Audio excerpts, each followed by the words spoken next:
આજની ધર્મકથા. પ્રણામ.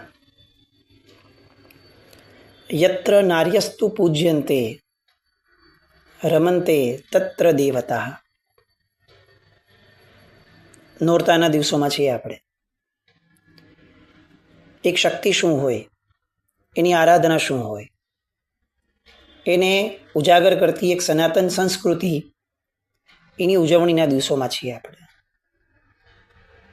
આ દિવસોએ આપણને સમજાવે છે કે સ્ત્રીની શક્તિ એ વંદ્ય પણ છે.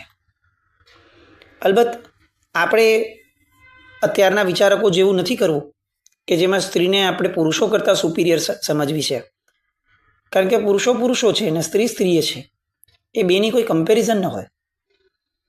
આપણે એવું ન કહી શકીએ કે સચિન તેંડુલકર એ પહેલે કરતાં ચડિયાતો હતો, કારણ કે પહેલેની માસ્ટરી અલગ ફિલ્ડમાં હતી અને સચિન તેંડુલકરની માસ્ટરી અલગ ફિલ્ડમાં છે.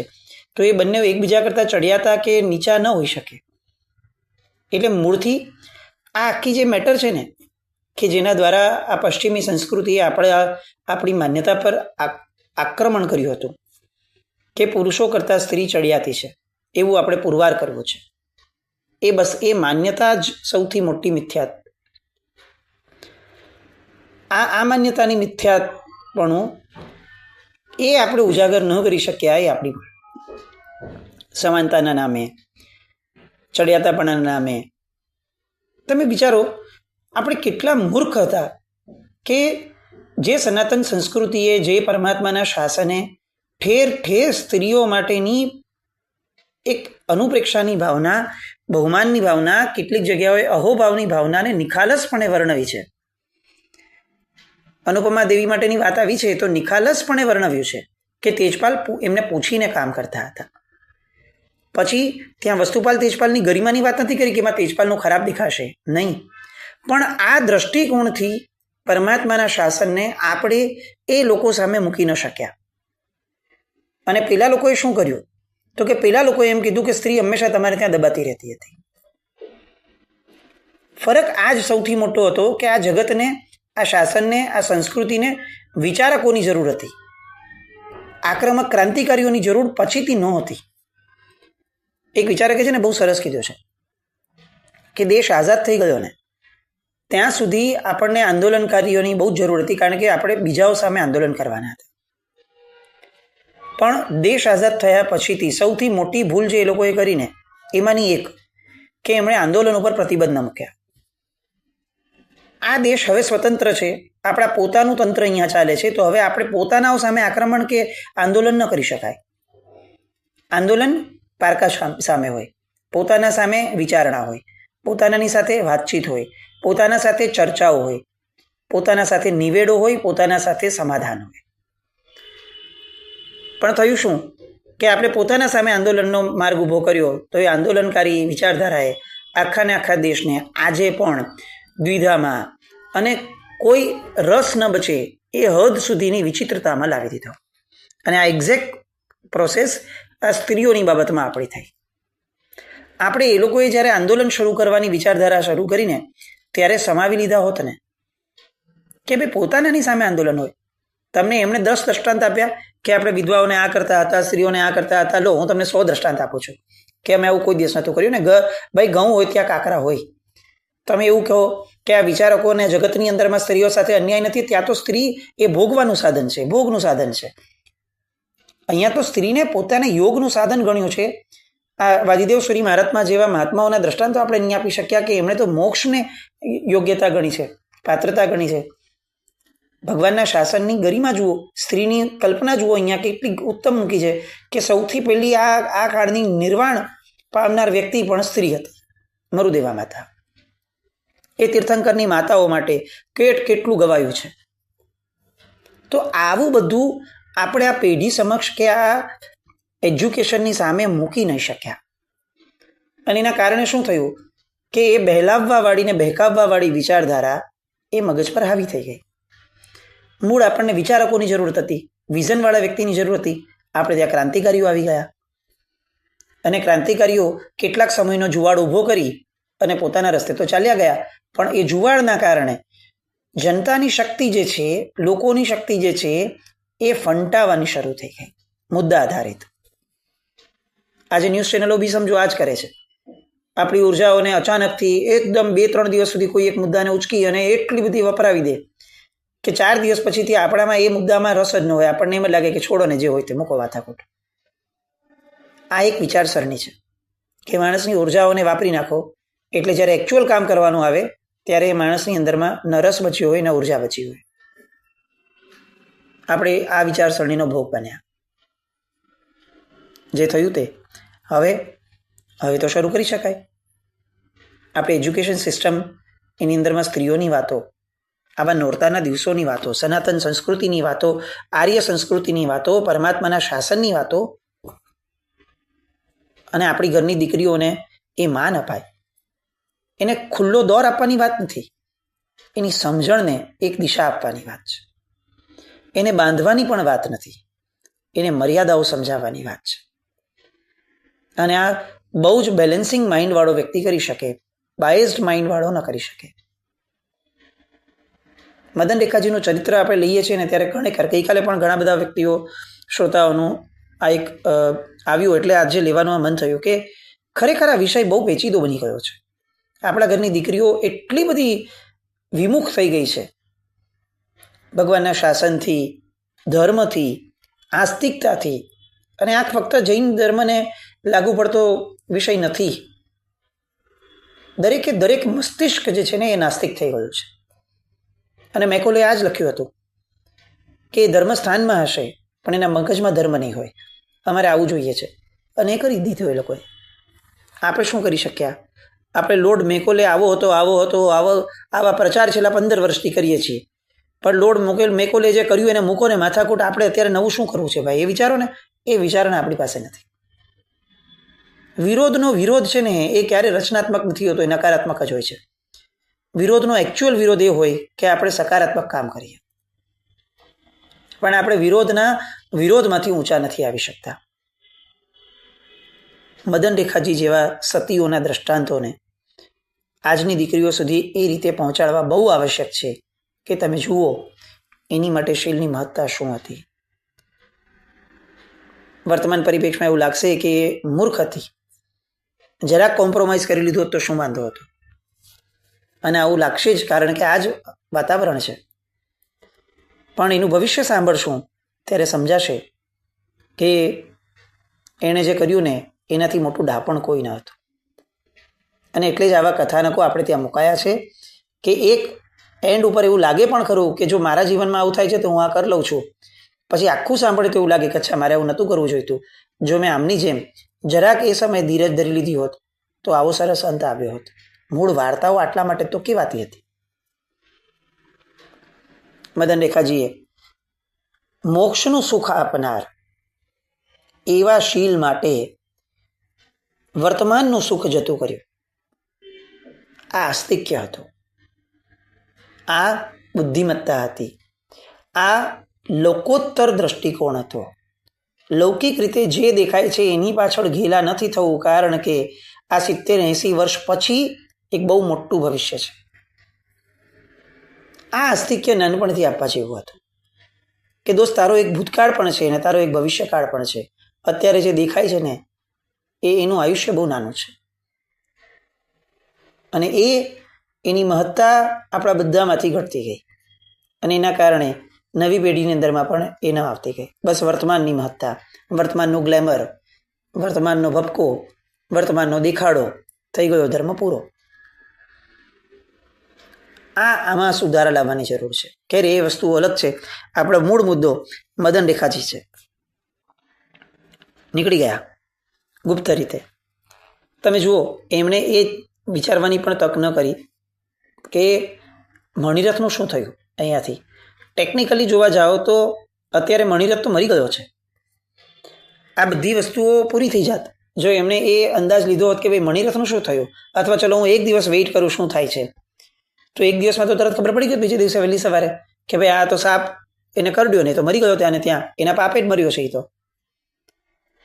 પણ ના, મદન રેખાજીનું સતીત્વ એમને પોકારીને એમ કહેતું હતું કે આમાં રિસ્ક ન લેવાય, આમાં વેઇટ ન કરી શકાય. કેમ? કારણ કે આ પ્રાયોરિટીની અંદરમાં ટોપ પ્રાયોરિટીવાળી ઘટના છે. આમાં એક ક્ષણનો પણ વિલંબ ના કરી શકાય. નીકળી ગયા ગુપ્ત રીતે પાછળથી, અને આમે જંગલની અંદરના એ આવાસમાં હતા, અને રાજમહેલ બાજુ નગર બાજુ તો જવાનું નથી, એટલે બીજી બાજુ નીકળ્યા કે જ્યાં મહાઅટવી હતી. મહાઅટવીમાં આગળ ચાલતા ચાલતા ચાલતા ચાલી જ રાખે છે. રાતનો સમય છે. રાત્રિના સમયે આપણે વિચારીએ કે એમણે ભયને કેવો જીત્યો હશે. જ્યારે સ્ત્રી કોઈ એક વસ્તુને પ્રાયોરિટી આપી દે છે ને, ત્યારે એના પોતાના મગજના અથવા પોતાના સ્વભાવના દોષોને પણ એ ઓવરકમ કરી લે છે. The only thing that is required કે એ મનમાં ગાંઠ વાળી લે કે આ મારી માટે મહત્વનું છે, બસ. પછી જુઓ એનામાં જે શક્તિ નીકળે છે તે. આપણે અત્યારે મદન રેખાજીના દ્રષ્ટાંતમાં જોઈએ કે આ વ્યક્તિ જે છે એને જ્યારે મનમાં ગાંઠ વાળી કે મારે મારા પતિને ભવાંતર એનું સુધારવું છે, એને સમાધિ આપવી છે, તો તમે જુઓ એને પોતાના દુઃખને, પોતાના ભયને, પોતાના વૈધવ્યને બધાને ઓવરકમ કરી લીધું એક ક્ષણોમાં, અને પોતાના પતિને ડિઝાયર્ડ જે એને વિચારેલું કે મારે આપવું છે એ એમને આપીને જ રહ્યા. પછી તો કે પછી રુદન પ્રગટ્યું, પણ એટલા સમય પૂરતું એ રુદન યાદ ના આવ્યું. આ કમાલ છે સ્ત્રીના મનની. સ્ત્રીનું મન ધારે એ કરી શકે છે. હવે રુદન પ્રગટ્યું અને અટવીમાં ગયા, તો ચાલો અટવીમાં નીકળવા માટે સ્ત્રી છે, અબળા છે, ભય ન લાગે. અહીંયા તો એક મણિરથનો કે પુરુષનો ભય હતો, શીલનો ભય હતો. અહીંયા તો પ્રાણનો ભય છે. કોઈક જંગલી પશુ આવી જશે તો એને તો સ્ત્રી શું ને પુરુષ શું, એ તો આમ ખાઈ જશે. કોઈક સાપ કરડી ગયો તો શું થવાનું? રાત્રે જંગલમાં ટોર્ચ લઈને તો નીકળ્યા નથી. એ જમાનો હતો નહીં ટોર્ચનો, અને ટોર્ચ કંઈ રેડી રાખીએ ન હોય કે ચાલો આપણે આવું કરવું પડશે તો પ્રિપેર થઈને રહીએ. વગર અજવાળે આવા ભયંકર અંધારામાં, એક તો અંધારાનો જ ભય હોય, એમાં જંગલનો ભય, એમાં આવા પશુઓનો ભય, આમ સળવડાટ થાય ને આપણી હાલત ખરાબ થાય. તમે આજની સ્ત્રીની કલ્પના કરો કે જે ગરોડી જોઈને કૂદકા મારે છે, એને આવી પરિસ્થિતિમાં મદન રેખાજીનું આરાધન કરવું જોઈએ કે ભાઈ ભયને તમે જેવું જીત્યો હતો, તમે પશુઓના ભયથી પણ આગળ વધી ગયેલા, હું એક ગરોડીના ભયથી આગળ નથી વધી શકતી. ભયને જીતવું છે તો જે નિર્ભય હતા એનું ધ્યાન ધરવું જોઈએ. આપણે ત્યાં નમો જીનાણમ જીય ભયાણમ, આ જે જાપ છે ને એ મૂળ આપણી ભય ગ્રંથિને તોડવા માટે છે. આપણે એનો ઉપયોગ એક બીજા પરિપ્રેક્ષી હંમેશા કર્યો છે કે ભાઈ બકરી જેવો દિવસ છે કે સામૂહિક કતલેઆમવાળા દિવસો છે, એવા સમયમાં આપણે એમ વિચારીએ છીએ કે પેલા જીવો એ એના આર્ત ધ્યાનમાં, એના ભય સંજ્ઞામાં થોડી રાહત પામે, એવી કૃપા જેને ભયને જીત્યો છે એમના થકી એમને પ્રાપ્ત થાય. આ આશયથી આપણે આ જાપ કરીએ છીએ. પણ ત્યારે આપણે એ ભૂલી જઈએ છીએ કે મારા પોતાના જીવનમાં રૂટીનમાં કેટલા બધા ભય છે, તો એ ભયને જીતનારાને મારે કેમ નથી આરાધવા? હું કોકની માટે આરાધું છું, હું મારી માટે કેમ નથી આરાધતો? તો આ નમો જીનાણમ જીય ભયાણમ, આ અજપા જાપ જેને ભય સંજ્ઞા વધુ સતાવે છે ને એની માટે બહુ ઉપયોગી છે. કોઈ પણ પ્રકારનો ભય હોઈ શકે. આજીવિકાનો ભય હોય, 7 પ્રકારના ભય છે આપણે ત્યાં.